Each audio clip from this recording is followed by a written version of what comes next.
Hope. It's the thing they tell you to hold on to when the storm is tearing apart your life. The shining light at the end of the tunnel. The promise that it will all get better if you can just endure. But what they don't tell you is that hope can be a double-edged blade. It can keep you alive, but it can also keep you chained. It can lift you, but it can also drag you into a pit deeper than despair. Hope is not always your savior. Sometimes, hope is the cruelest lie you will ever believe, because hope isn't always a vision of the future. It's often an illusion of control. You tell yourself, if I just try harder, they'll love me back.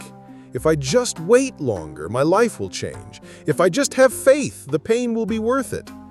And so you keep waiting. You keep pouring yourself into a tomorrow that never comes.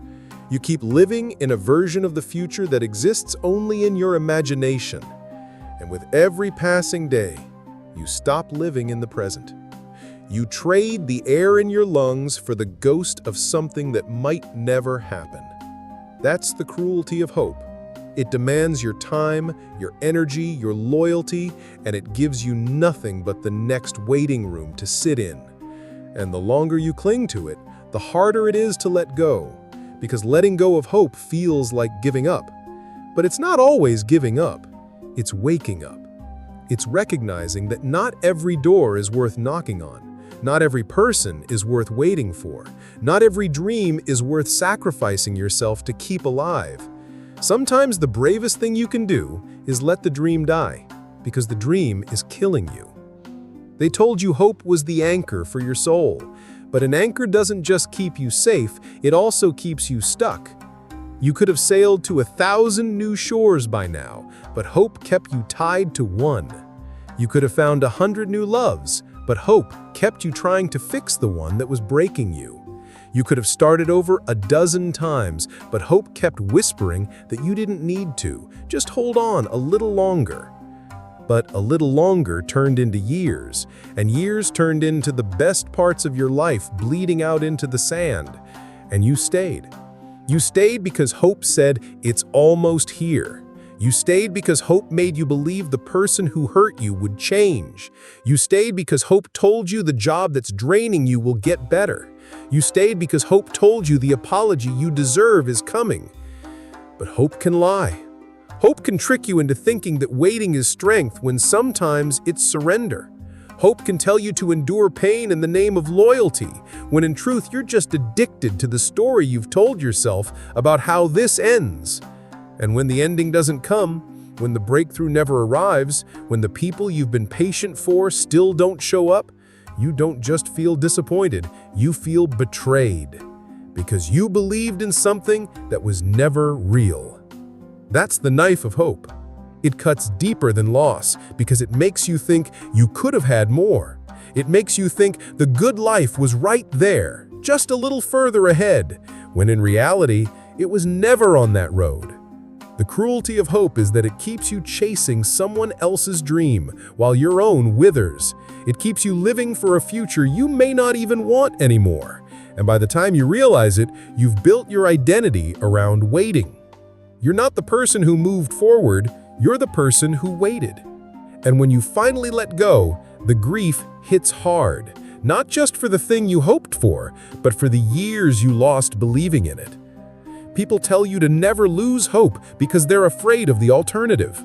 They think letting go means falling into darkness, but sometimes letting go of hope is the only way to see the light again.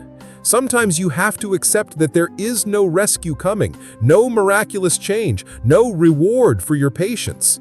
Sometimes the miracle is you walking away. Because when you drop the weight of false hope, you get your hands back. You can start building a new life with what's in front of you instead of living for something that's always out of reach. It doesn't make you cold. It doesn't make you bitter. It makes you free. The truth is, hope is not inherently good. It is a tool. In the right hands, it builds resilience. In the wrong hands, it's a leash. And if you're not careful, you'll hand that leash to the wrong person, the wrong dream, the wrong belief, and it will pull you exactly where you swore you'd never go. I've seen people waste decades in toxic relationships because they hoped for change. I've seen people work themselves to death because they hoped for recognition. I've seen people stay silent when they should have spoken because they hoped the problem would go away. Hope doesn't just keep you moving, it can keep you trapped. And yet, here's the paradox. Hope can also be the thing that saves you if you aim it at yourself instead of at outcomes you can't control. If you hope for your own healing, if you hope for your own growth, if you hope for the courage to leave, if you hope for a new chapter, not the revival of an old one. That's the hope worth keeping, the hope that is active, not passive, the hope that fuels action, not waiting, the hope that builds, not bleeds. The cruelty of hope is real, but so is its power when it's directed toward the right things. So, I'll leave you with this. Never let hope be the reason you stay in a burning house. Let it be the reason you walk toward the open door. Never let hope be the chain that keeps you tied to a sinking ship. Let it be the wind in your sails towards something new. And above all, never confuse hope with love or faith or destiny. Hope is a tool. Use it wisely, or it will use you. And when it uses you, it will bleed you dry while telling you to smile, because the ending is right around the corner. Sometimes there is no ending. Sometimes you have to write a new story.